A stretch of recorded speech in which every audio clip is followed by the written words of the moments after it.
안녕하세요. 사단법인 우리 역사 바로 알기 강사 송신혜입니다. 오늘은 우리 석주 이상용 선생에 대해서 알아보도록 하겠습니다.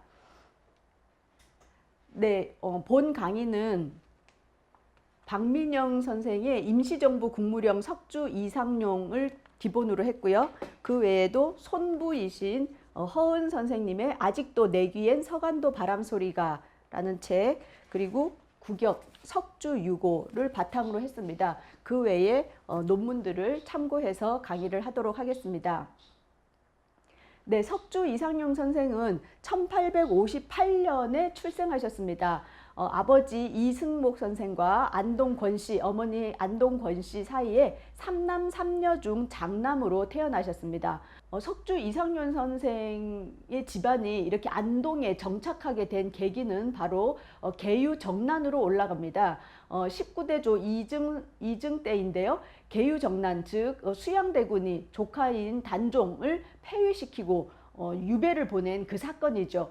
이때 내가 조선의 선비로서 관직에 있을 수 없다라고 얘기하면서 벼슬을 버리고 이 경상북도 안동으로 고성 이 씨가 정착을 하게 됩니다.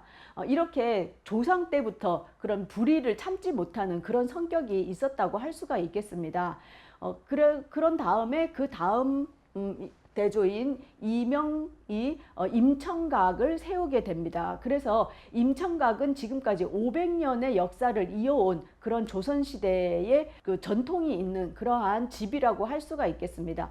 그래서 안동의 임청각이 99칸, 그 당시에는 임금을 제외하고는 99칸 이상을 지을 수가 없었기 때문에 최대 그 임금이 아닌 사람들이 최대한 지을 수 있는 집의 규모가 바로 99칸이었고 그러한 임청각을 세웠다는 것을 알 수가 있습니다. 자, 이 이상용 선생은 그 집안은 영남 사림의 주류가 되겠습니다. 안동에 가면 이제 화해마을도 있고 그 다음에 많은 서원들이 있습니다. 도산서원을 비롯해서 병산서원, 이런 많은 서원들이 있는데 그러한 서원들이 있다는 것은 바로 사림, 선비들이 숲을 이루는 그런 사림들이 이렇게 정착을 하고 있는데요. 바로 퇴계 이황의 종택도 이 안동에 있죠. 그렇게 해서 퇴계 학파가 아주 강한 그런 유학의 고장이었는데요. 퇴계를 정통으로 이었다고 하고 있는 정제 유치명을 있는 정제학파가 있습니다. 이 정제학파의 맥을 잇고 있는 사람이 바로 김흥락 선생인데요. 이 김흥락의 바로 제자로 들어가는 분이 이상용 선생이 되겠습니다. 그렇기 때문에 이상용 선생은 이렇게 유학의 퇴계학파, 정제학파의 그 맥을 그대로 이은 유학자로서 자라났다는 것을 알 수가 있습니다. 이런 유학파는 어떤 것을 주장했냐면 강한 정의 수호와 사에 대한 배척이다. 그래서 여러분들 위정척사파라는 이야기 많이 들으셨을 것입니다. 그래서 유교에서 말하는 바른 정, 이것만을 수호하고 조금이라도 삿된 것은 배척하는 그러한 유학의 풍토를 배우면서 자라났습니다. 그러다 보니까 서원을 철폐했던 그 흥선대원군이 서원이 오랫동안 조선시대에 이어오면서 좋은 점도 있었지만 안 좋은 그런 폐단도 많았기 때문에 서원 철폐를 하면서 새로운 세상을 꿈꾸었었는데요. 그러한 서원 철폐를 반대하는 입장에 섰던 초창기에는 그런 행보를 보이고 있습니다. 그 외에도 임금에게 상소를 한다든지 그 다음에 국가가 위태로울 때는 의병을 일으켜서 항쟁을 벌이셨던 그런 모습을 볼 수가 있습니다. 이 임청각의 예에서도 알 수 있지만 이 고성 이씨 문중은 풍부한 재력을 가지고 있었습니다.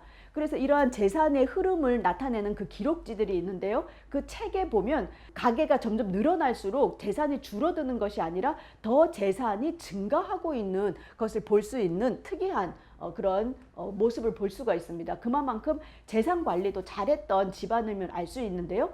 그러한 재산들을 더 사리사욕에 보태는 것이 아니라 어디에다 썼다? 의병투쟁 때 군자금으로 썼고요. 그 다음에 서간도로 망명을 해서 독립투쟁을 이어갈 때 그 망명하는 자금으로, 그리고 독립운동 자금으로 썼다는 것을 알 수가 있습니다. 그래서 이러한 재력들을 공공의, 특히 국가의 많이 헌납했다는 것을 우리가 알 수가 있습니다. 이 석주 이상용 선생은 이제 1872년에 김우락 선생과 결혼을 하셨고요. 그 이후에 외아들 준영이 탄생을 하게 되었습니다. 이렇게 쭉 이어지는 그 부인도 독립유공자가 되었고요. 아들 이준형도 마찬가지로 독립유공자가 되는 집안 전체가 독립운동을 하게 되었습니다. 그러고는 1886년에 이제 과거 시험을 치게 되는데요. 이 당시는 이제 1894년에 우리나라에서 과거제가 아예 사라지게 되는데요. 그 과거제의 마지막 막바지에 이르는 그런 시대였습니다. 이러다 보니까 이 시대에도 많이 부패했고 과거제도 이제 거의 마지막을 달리면서 과거 시험이 많은 부정부패로 얼룩지기도 했고 그랬던 사례들을 볼 수가 있는데요. 어쨌든 과거에 낙방을 한 이후로는 그 출세를 위한 시험에만 매달리지 않고 성리학 본연에 대한 학문으로만 매진을 하는 그러한 모습을 볼 수가 있습니다. 그래서 과연 우리가 이 대목에서 공부를 왜 하는가를 우리가 생각해 봐야 되지 않을까 이런 생각을 합니다. 왜냐하면 석주 이상용 선생도 공부는 왜 하는가? 과거를 위해서, 출세를 위해서 벼슬을 하기 위한 그런 공부가 아니라 진정한 성리학, 인간은 어떻게 살아야 하는가, 우리가 어떻게 살아야 되고 특히 이러한 국난이 왔을 때 과연 나는 어떻게 살고 어떤 행동을 해야 하는지를 깊이 고민하는 그러한 진정한 학문의 길로 접어들었다는 것을 알 수가 있습니다. 네, 그러다 보니까 이 지식인이 국가의 파국에 맞서서 어떻게 대처해야 하는가라는 그런 고민을 하게 되죠. 그래서 처변삼사라는 말이 있습니다. 그렇다면 지식인은 이 국가의 파국에 맞았을 때 세 가지 일을 해야 되는데, 첫 번째, 의병을 일으켜서 적을 물리치는 것, 거의 소청이라고 합니다. 두 번째는 은둔망명해서 유교의 도를 지키는 것, 거지수구. 그리고 마지막으로 목숨을 끊어 지조를 지키는 것, 자정수지, 이런 이야기가 있습니다. 자, 그 당시에 지금 생각하면 어떻게 스스로 목숨을 끊는가, 목숨을 끊을 그 용기로 독립운동을 해야 되지 않는가라고 얘기했지만, 그 당시에는 이렇게 자정수지하는 것도 하나의 독립운동의 방편이었습니다. 그래서 을사늑약이 체결이 되었을 때 1905년이죠. 그때 이름이 알려진 선비만 해도 70여 명이 자결순국했다라고 하듯이 이러한 것들을 많이 하셨습니다. 그리고 또 은둔망명하셨던 분들도 계시는데요. 이 이상용 선생은 무엇을 선택했느냐? 의병을 일으키는 것을 선택을 했습니다. 그래서 의병 활동을 하시게 되었습니다. 자, 이러한 어려움들이 있었는데 이 집안은, 이상용 선생의 집안은 어떤 일들을 많이 선택을 했는가 보면, 여기에 계시는 분들이 바로 독립유공 훈장을 받으신 분들이거든요. 이 서훈을 받기까지가 정말 그 증거도 있어야 되고 많은 그 활동들과 더불어서 증거가 있어야 되는데, 그런 증거가 확보가 되어서 서훈을 받은 사람만 9명. 근데 그 이후로는 이제 2명이 더 추가가 되셨습니다. 바로 이상용 선생의 부인인 김우락 선생, 그리고 손자였던 이병화의 부인인 허은 선생, 2분이 더 추가되면서 이 고성 이씨 이상용 선생 집안에서는 11분의 독립운동 서훈자가 나오게 되는 것입니다.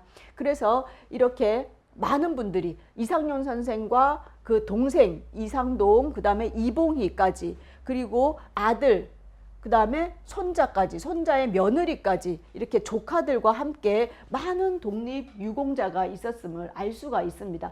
그래서 우리가 독립운동가 집안을 얘기할 때 뭐 안중근 의사 집안을 이야기하기도 하고 하는데, 이 석주 이상용 선생도 집안 전체가 독립운동에 나섰다는 것을 우리가 기억을 해야 되겠습니다. 그리고 이 이상용 선생의 부인인 김우락 여사의 경우는 김우락 선생의 집안도 이렇게 독립운동가 집안이 되겠습니다. 이분도 바로 안동에서 안동의 집안인데요. 거기 보면 김우락 선생의 오빠가 되는 분이 바로 백하 김대락 선생이 되겠습니다. 그래서 우리 독립운동계에 아주 큰 획을 그으신 분 중에 또 한 분이 이 김대락 선생이고요. 그분이 바로 오빠가 되겠습니다. 그리고 동생인 김락 애국지사를 우리가 알고 있는데요. 김낙 선생의 경우는 특히 3.1운동 이후에 그 체포가 되셔가지고 모진 고문을 받으면서 어떻게 되셨다? 실명이, 두 눈을 실명을 하셔서 10여 년이 넘는 세월을 앞을 못 보는 상태에서 아주 고통스러운 그런 삶을 살다가 생을 마감하신 그 김낙 애국지사가 바로 동생이 되겠습니다. 그래서 이렇게 지금 파란색으로 표시되신 분들이 건국 훈장 서훈을 받으신 분이고요. 붉은색은 바로 만주에서 활동을 하신 분들이 되겠습니다. 그래서 이 김낙 선생의 시댁도 보면 이렇게 독립운동을 하셔서 서훈을 많이 받으신 그런 집안이 되겠습니다. 그래서 그 안동의 내암마을에 계신 분들 중에 우리가 일송 김동삼 선생, 만주의 호랑이라고 불렸던 그 김동삼 선생도 포함이 되어 있다는 것을 알 수가 있습니다. 이렇게 이상윤 선생과 김우락 부인의 집안만 해도 이렇게 많은 독립운동가가 전 집안이 전 생을 바치고 재산을 바쳐서 이렇게 독립운동 하셨던 그런 자랑스러운 집안이라는 것을 우리가 꼭 기억해야 되겠습니다. 또 여기에 아까 말씀드렸듯이 이병화, 손자 이병화의 부인이 누구냐? 바로 이 허은 여사가 되겠습니다. 이 허은 여사는 아직도 내 귀엔 서간도 바람소리가 라는 책으로 이제 많이 알려지게 됐는데요. 이분의 기억력이 좀 비상했다고 합니다. 그래서 그 회고록을 구술을 하셔가지고 책이 나왔는데요. 이 책을 읽어보시면 우리가 독립운동 그러면 서간도 만주 땅에 가서 독립운동 했다. 이걸로 그냥 끝나는 것이 아니라 그 세밀한 그 과정에 이야기가 들어 있습니다. 그래서 우리가 독립운동사를 그냥 암기 과목으로 하나 외우는 것이 아니라 이런 생생한 그 회고록을 읽어봐야지 그것이 얼마나 고통스러운 과정이었고 그것을 극복하고 독립운동을 하셨는지를 알 수가 있고요. 특히 남성 중심의 그런 활동이 아니라 망명길에 여성들의 삶, 여인들이 드러나지도 않는 그 뒤에서 어떻게 뒷바라지를 했는지가 생생하게 담겨 있습니다. 그래서 이 허은 여사의 글에 의하면 당신이 이제 압록강을 건너서 만주로 들어갔을 때 처음 느낀 것이 무엇이냐? 그 추위라든지 배고픔, 풍토병 이것은 말할 것도 없고 딱 길을 건너갔을 때 내가 알아들을 수 없는 말이 내 귀로 들어오는 순간 내가 이제 우리나라를 떠났구나. 나의 보금자리에서 벗어나게 됐구나 라고 하면서 그 쓸쓸함을 잊을 수가 없다. 그런 말씀을 하셨습니다. 지금이야 우리가 영어 공부도 하고 중국어 공부하는 사람도 있고 번역기도 있고 이러지만 이 당시에는 그런 외국어가 얼마나 낯설었겠습니까? 그래서 그 압록강을 건너서 들려오는 그 중국인들의 말, 그 알아들을 수 없는 그 언어 속에 자기가 들어가서 모진 그 세월을 보냈을 이 분들을 생각하면 정말 고개가 절로 숙여진다고 할 수가 있겠습니다. 그런데 이 허은 여사는 또 누구냐 하면 우리가 제가 저번에 찍었는데요. 의병 전쟁에 있어서 13도 창의군의 그 지도자였던 왕산 허위 선생의 후손이 되겠습니다. 이 왕산 허위 선생의 집안에도 10명이 넘는 많은 독립유공자가 나왔는데요. 허위 선생의 그 집안에 보면 이렇게 허발이라고 있습니다. 허발 선생의 딸이 바로 이 허은 선생이 되겠습니다. 그래서 이 왕산 허위 집안에는 이육사도 나오고 이런 많은 독립운동가들이 2대, 3대에 걸쳐서 독립운동을 했듯이 그 중에 한 분인 것을 알 수가 있습니다. 이렇게 독립운동에는 많은 가족들이 포함이 되어 있어가지고 우리가 오늘만 해도 기억해야 될 집안이 바로 이상용 선생 집안, 그 다음에 부인이었던 김우락 선생님의 집안, 그리고 허은 선생의 집안, 이렇게 벌써 3개의 집안이 우리나라에 얼마나 많은 큰 일을 해냈는지를 우리가 기억해야 되겠습니다.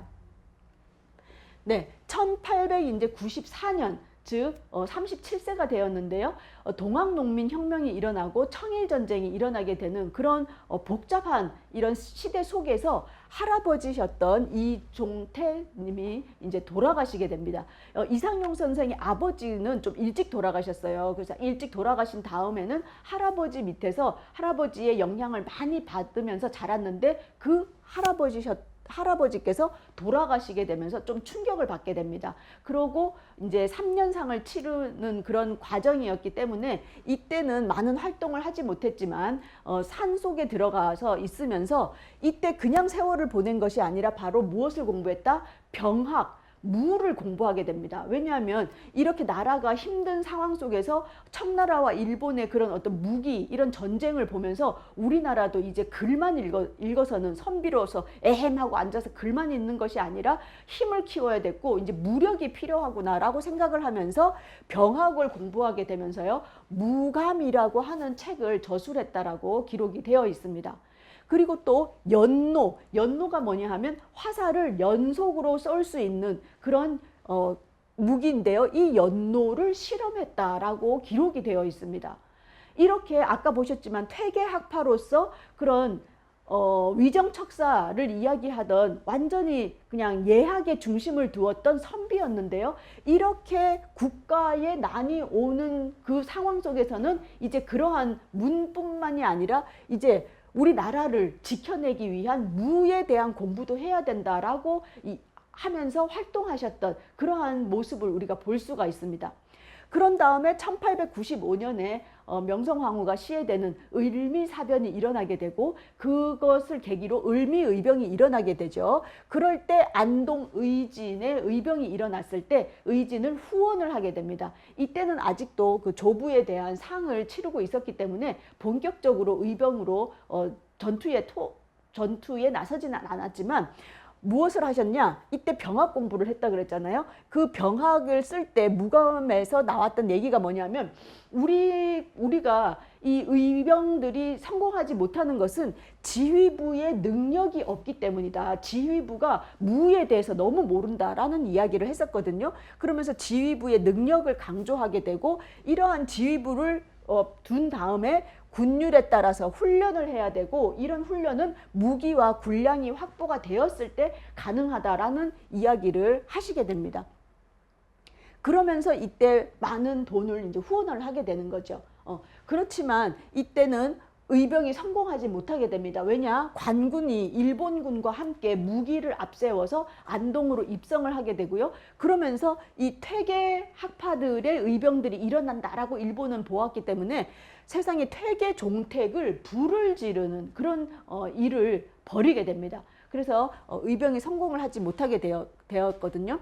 그러다 보니까 이제 향촌 사회가 피폐하게 됩니다. 그러다 보니 이것을 극복하기 위해서 무엇을 해야 되냐? 향약을 시행해야 되겠다라고 해서 그 마을에서 유학자로서 다시 마을 공동체를 이끌어야 된다라고 하면서 향약을 시행하게 되는데요. 이게 성공을 할 수는 없었습니다. 그렇지만 그 이후에 이 향약에서 가장 소중하게 생각했던 것은 이제 교육이었는데요. 이게 이때는 성공하지를 못하지만 10년 후에 이 대한협회라고 해서 전국적인 조직이 일어났을 때 그 안동지회를 설립해서 활동하는 데에 토대가 되는 것이 바로 이 10년 전 향약을 시행했던 그런 것이 거름이 되었습니다.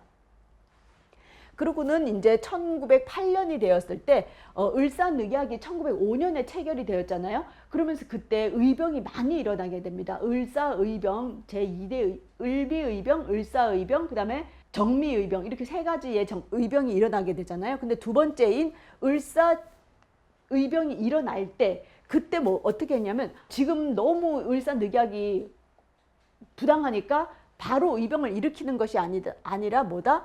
준비를 해야 된다라고 해가지고 3년 동안 가야산에 의병의 근거지를 마련하고 거사를 계획을 하게 됩니다. 그런데 이것이 일본에 발각이 되면서 그 계획이 실패하게 되면서 이 이상용 선생은 어떤 반성을 하게 됐느냐? 산골짜기에 문을 닫고 앉아 승패를 점쳤으나 한 가지도 맞지 않았다. 이는 분명 시국에 어두웠기 때문이다 라고 반성을 하면서 이 시국에 대해서 우리가 많이 알아야 되겠다라고 생각을 하게 되는 것입니다. 자, 이것이 바로 안동향교의 그 당시의 모습입니다. 자, 이렇게 을미의병, 을사의병, 그러한 의병의 항쟁들을 이렇게 지나면서 의병의 모순과 한계에 대해서 절감을 하게 됩니다. 그러면서 수구, 옛날의 것을 지키려고 하는 것에 대한 한계, 그리고 이 유학의 공허함을 깨닫고 이거에 대한 반성이 기록이 되어 있습니다. 그러면서 어떻게 생각했냐? 아, 일제가 어떻게 그렇게 청일전쟁에서 또 청나라를 물리치고 또 러일 전쟁도 일으켜서 러시아도 그 물리치는, 이렇게 일제가 어떻게 저럴 수가 있었는가 하는 일제 침략 세력의 실체에 대해서 우리가 객관적으로 알아야 된다라고 이야기를 했고요. 그러면서 국내외 정세라든지 이런 것을 알아야 되고, 어떻게 우리가 그 서양이라든지 이런 세력들이 어떻게 그 큰 힘을 가지고 제국주의가 그동안에 공자왈, 맹자왈 했던 그런 중국도 무너뜨리고 일본 외가 어떻게 우리나라를 이렇게 침략할 수 있는가라고 하면서 과연 서양의 근대 사상이 무엇인가라는 것을 공부하시게 됩니다. 그러면서 이제 신학문을 수용을 하게 되고요. 유교를 혁신하게 되는데요. 이 석주 6호에 보면 제가 이렇게 포스트잇을 붙여놨는데, 여기에 보면 대목마다 플라톤은 무슨 이야기를 했다, 데카르트는 어떤 이야기를 했다, 칸트는 무슨 얘기를 했다, 이런 것들이 쫙 나와 있습니다. 그러면서 다윈은 뭐 영국 사람이다 이렇게 얘기하면서 다윈의 진화론을 이야기한다든지, 그 다음에 서양과 일제 침략하는 사람들의 그런 논리들에 대해서 이렇게 적어놓은 부분들이 아주 많이 있습니다. 그러면서 이렇게 서양의 근대 사상을 공부하게 되면서 이제 우리가 유교를 혁신해야 된다. 이 유교 혁신은 어디에서 바탕이 오느냐? 화이론적인 세계관을 탈피하게 됩니다. 즉 중화, 중국이 중심이고 그 외에는 오랑캐이라고 하는 그런 중국 중심 사관에서 이제 탈피를 하게 되는 것입니다. 중국이 중심인 줄 알았더니 아니구나. 지구본 동그란 지구가 있고 모든 세상은 이렇게 중국이 중심이 아니구나 라고 하면서 그동안의 우리의 이런 사상들은 노예적인 근성에서 나왔다라는 반성을 하게 되면서 보편적인 세계관을 수용을 하게 됩니다. 그러면서 이제 어떤 역사를 쓰게 되느냐? 그동안은 우리가 기자조선, 중국의 기자가 와주셨다 우리 조선에 막 이러면서 기자조선을 아주 높이 평가했는데, 그것이 아니라 우리 민족주의적인 고대사를 이야기하게 됩니다. 그러면서 기자조선을 탈피하게 되고 어디에 중심을 둔다?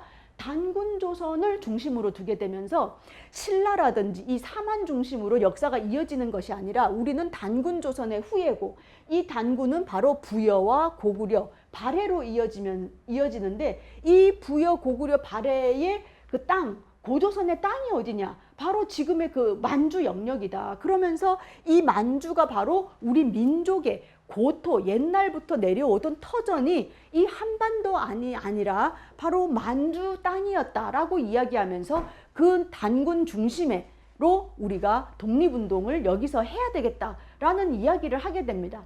그러면서 바로 만주, 백두산 영역, 그러한 영역을 아주 신성시하게 되는 사관으로 변경을 시키게 됩니다. 그러면서 민족주의적인 고대사를 바탕으로 역사책을 나중에 쓰게 되고요. 자, 두 번째로 블룬칠리의 국가 유기체설이라고 하는 것을 받아들이게 됩니다. 그래서 뭐 칸트라든지 루소의 뭐 계약론 이러한 것들이 많이 있지만, 그 중에서도 특히 블룬칠리, 스위스 태생의 그 독일 사람인데요. 블룬칠리는 국가 유기체설을 이야기하면서 뭐라고 얘기했느냐? 개인의 희생으로 사회를 이롭게 한다라는 공익을 추구하게 됩니다.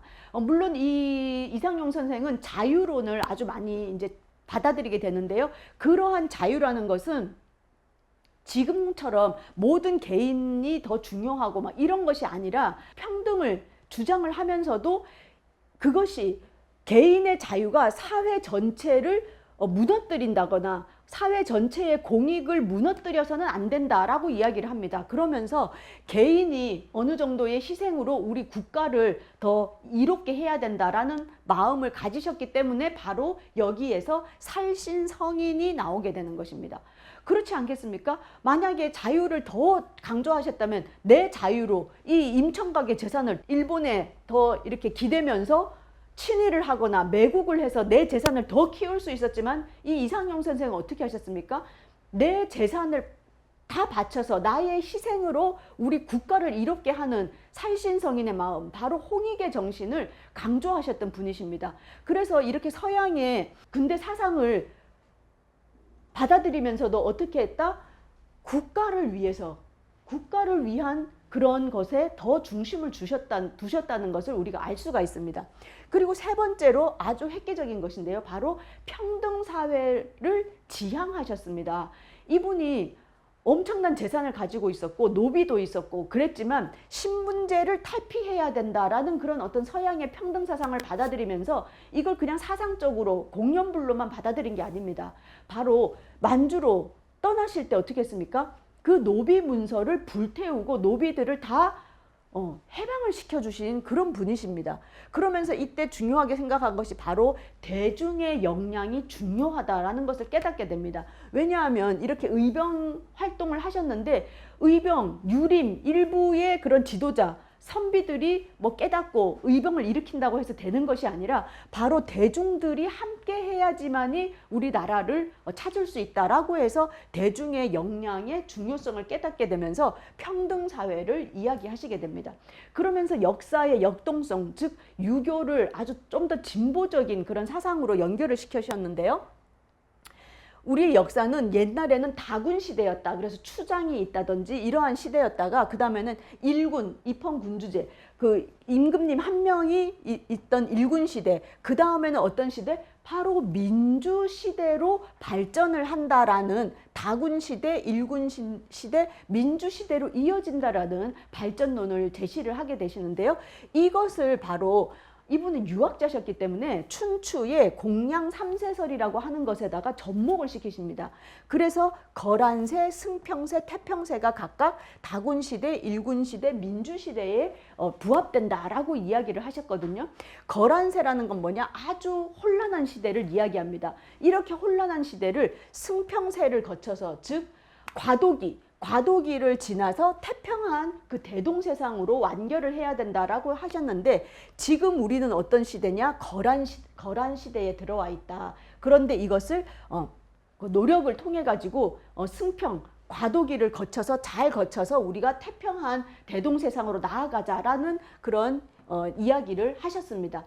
이렇게 유교의 대동사회를 꿈꾸잖아요. 유교 사상들은 도를 이룰 수 있는 대동사회를 가장 이상사회로 여기는데 바로 사회주의에서 이런 대중들의 역량이 강화가 돼서 평등한 사회, 그런 민주사회로 이어지는 사회주의의 이상세계와 합일돼야 된다라는 사상의 전환을 이루어내십니다. 그러면서 혁신 유림이 일어나게 되고 이것은 그냥 학문적인 영역으로 이론으로만 끝나는 것이 아니라 바로 실천적인 학문으로 수용을 시키게 되는 것입니다.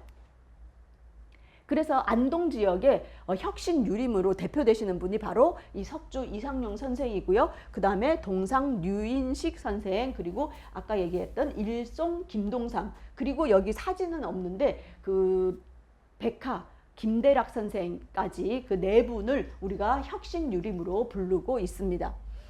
자, 이렇게 아주 가장 그 퇴계학파라든지 보수적이라고 일컬어지는 안동 지역에서 이러한 혁신 유림이 나왔다는 것은 참 큰 의미가 있다고 할 수 있겠습니다. 그래서 이러한 혁신 유림들은 어떻게 생각했느냐? 이제 우리가 근대 민족 교육을 해야 된다라고 얘기했습니다. 그래서 우리나라는 이렇게 1907년에 이러한 그 공자왈 맹자왈 하던 그런 유림들이 혁신을 해서 근대적인 교육으로 이동을 하고 있었다는 것을 알 수가 있습니다. 우리나라가 옛날에 막 무조건 선비들이 나라를 망쳤다. 그래서 뭐 일제가 들어와 가지고 우리나라를 근대화 시켜줬다. 그렇게 얘기하는데 그렇지 않다는 것입니다. 그 이전에 유림들이 혁신을 해서 새로운 신교육 운동을 펼쳤고요. 그 대표적인 것으로 안동에 협동학교를 세우게 됩니다. 그래서 이 협동학교는 학교 터를 잡아야 되는데 그거를 어떻게 누가 대줬냐? 바로 김대락 선생이 자신의 50칸 가옥이었던 가산서당 이 집을 내놓음으로 해서 여기에서 협동학교를 운영을 할 수가 있었습니다. 그래서 협동학교의 교사진들을 이렇게 볼 수가 있는데요. 여기 김동삼 선생도 있고요. 이 이상용 선생의 아들인 이준형 독립운동가 이준현 선생도 여기서 선생님으로서 제자들을 길러냈던 그런 활동을 하셨습니다. 이 사진은 그 이상용 기념회 홈페이지에 있는 사진인데요. 협동학교 제1회 졸업식이라고 해서 이런 사진 자료들이 남아 있습니다.